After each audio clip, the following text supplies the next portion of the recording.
Film Rich here, and welcome back for more recaps. Today we're taking a closer look at The Sopranos Season 2 Episode 4, which is titled Commendatory. This episode is standout because it takes Tony and his crew far from New Jersey, exploring business opportunities overseas while showing cracks forming in relationships back home. Before we break this episode down scene by scene, I would like to remind everyone to please like and subscribe for more content, and without further ado, let's get into it. The episode begins in Midtown Manhattan. The Sontag family, stuck in a parking dispute, suddenly find themselves at gunpoint as several armed men enter to steal their car. It is revealed that Tony is behind the operation, using these thefts to build up a shipment of luxury vehicles for a business deal in Naples, Italy. Tony finalizes the details with his crew, making sure the plan is in motion. At home, he tells Carmela that he'll be away in Italy. The lack of detail doesn't sit well with Carmela, who's always wanted to go to Italy with Tony. Meanwhile, Pussy continues feeding false information to his FBI handler, Skip Lipari.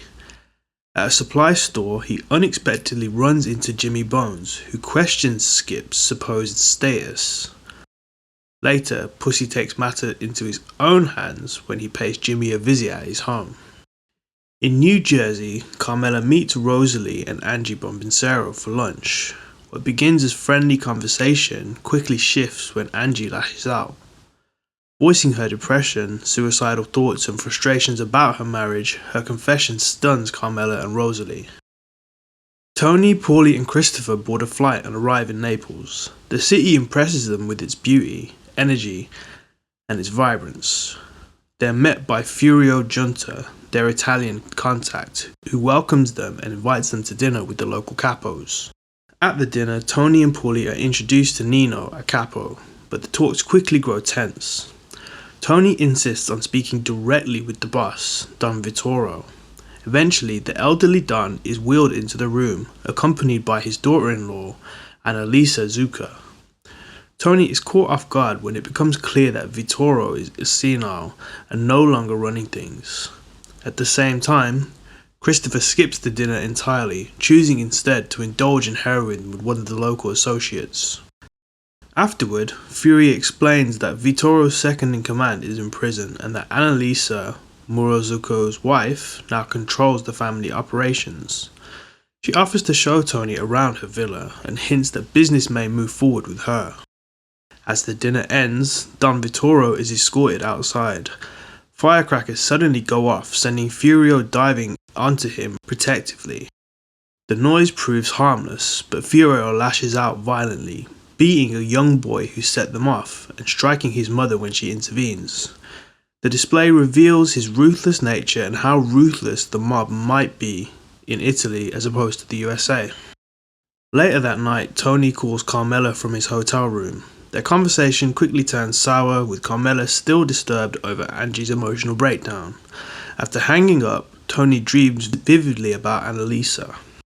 The following day, Tony visits Annalisa at her villa. While there's clear mutual attraction, Annalisa makes it clear she is focused on business. Tony suggests bringing them Italian soldiers, including Furio, over to America, but Annalisa bristles when he offers little in return. Their discussion ends in anger.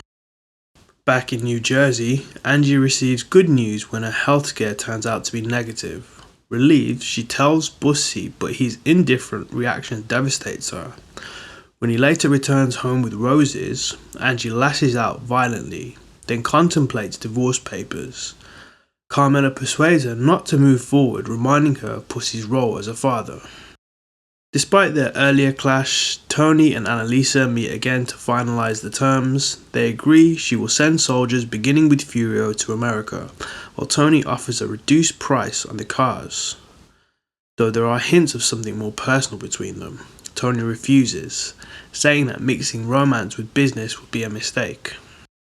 The trip concludes with Tony, Paulie and Christopher flying back home. Pussy meets them at the airport. As Tony greets Carmela, her thoughts still linger on Angie and the cracks in the lives of those around them. And that wraps up Commendatore. This episode stands out for shifting the story abroad while still grounding us in the struggles back home. It highlights both the opportunities and tensions of Tony's leadership while introducing Furio, a figure who will have a lasting impact. Thanks for watching Film Rich, and be sure to hit us next time as we continue exploring The Sopranos.